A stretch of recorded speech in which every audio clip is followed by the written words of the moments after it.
Selamat siang, salam sejahtera bagi kita semua. Perkenalkan, nama saya Sena Mariani Berubangun dari kelas MAIS 2A.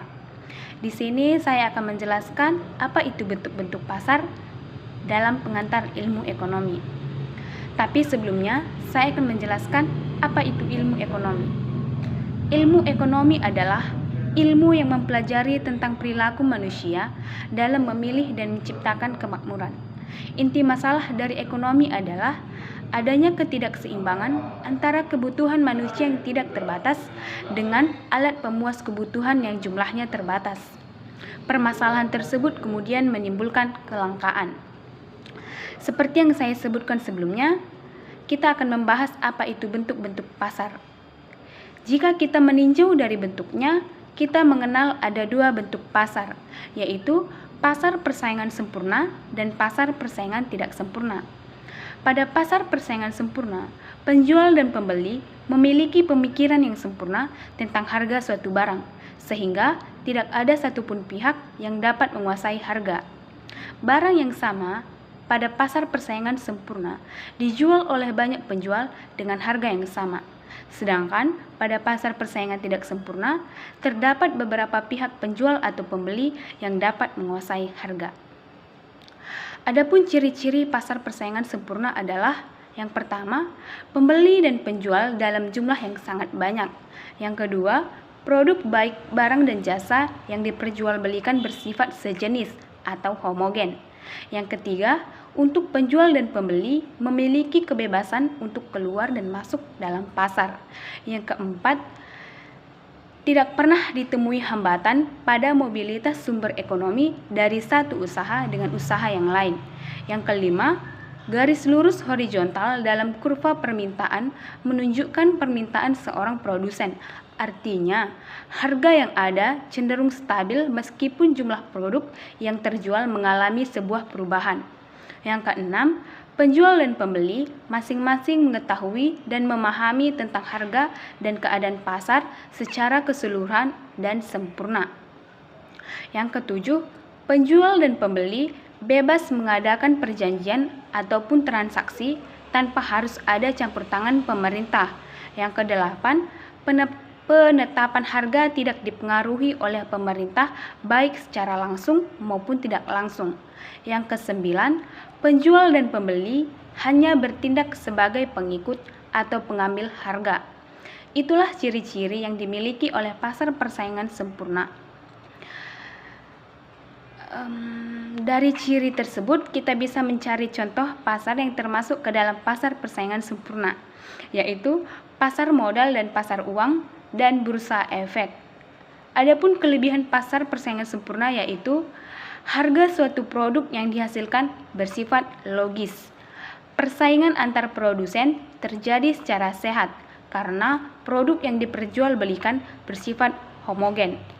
Pembeli atau konsumen memahami dan mengetahui betul tentang keadaan pasar sehingga kerugian atau kekecewaan kemungkinan kecil bisa terjadi.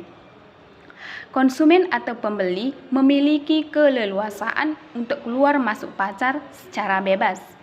Kestabilan harga pasar terjaga karena keadaan pasar bisa diketahui sebelumnya. Dengan ongkos yang rendah bisa memproduksi suatu produk dengan mudah. Kelemahan pasar persaingan sempurna yaitu pilihan terhadap produk baik barang atau jasa sangat kurang karena produknya bersifat homogen. Inovasi dari produsen sangat kurang karena produk yang dijual sama. Hanya terjadi dalam keadaan atau kondisi perekonomian yang ideal. Hanya terdapat satu atau dua industri yang mengalami persaingan sempurna, namun sektor lainnya belum tentu. Tidak ada produk pengganti atau substitusi karena produk yang ada bersifat homogen. Itulah beberapa ulasan tentang pasar persaingan sempurna yang pada intinya penjual dan pembeli tidak bisa menetapkan atau mempengaruhi harga. Selanjutnya, kita akan membahas tentang bentuk pasar yang kedua, yakni pasar persaingan tidak sempurna. Pasar persaingan tidak sempurna memiliki beberapa ciri-ciri, yaitu jumlah penjual sedikit, hanya satu penjual, jumlah pembelinya banyak. Adanya gangguan atau hambatan untuk masuk ke dalam pasar tersebut. Produk yang diperjualbelikan bersifat homogen dan tidak memiliki produk pengganti atau substitusi. Penjual dengan leluasa memainkan harga dan pembeli hanya menuruti dan mengikutinya saja. Pasar persaingan tidak sempurna dapat dibagi menjadi beberapa bentuk pasar. Di antaranya pasar monopolistik, pasar monopoli, pasar oligopoli, pasar monopsoni, dan pasar oligopsoni. Yang pertama yaitu pasar monopolistik. Pasar monopolistik adalah suatu bentuk pasar yang mendekati pasar persaingan sempurna dan pasar monopoli, di mana banyak terdapat penjual atau produsen dengan menjual suatu produk yang sama, namun ada beberapa perbedaan dari beberapa aspek. Pasar monopoli. Pasar monopoli merupakan suatu bentuk pasar di mana pasar tersebut dikuasai oleh satu pihak yang memiliki kuasa lebih. Pasar oligopoli. Pasar oligopoli merupakan salah satu bentuk pasar yang dimana dikuasai oleh beberapa penjual atau konsumen saja. Pada dasarnya, pasar oligopoli memiliki dua jenis, yakni oligopoli murni dan oligopoli diferensial. Sebelumnya saya minta maaf jika ada suara yang terdengar begitu ribut karena di sini banyak orang. Saya minta maaf sebelumnya.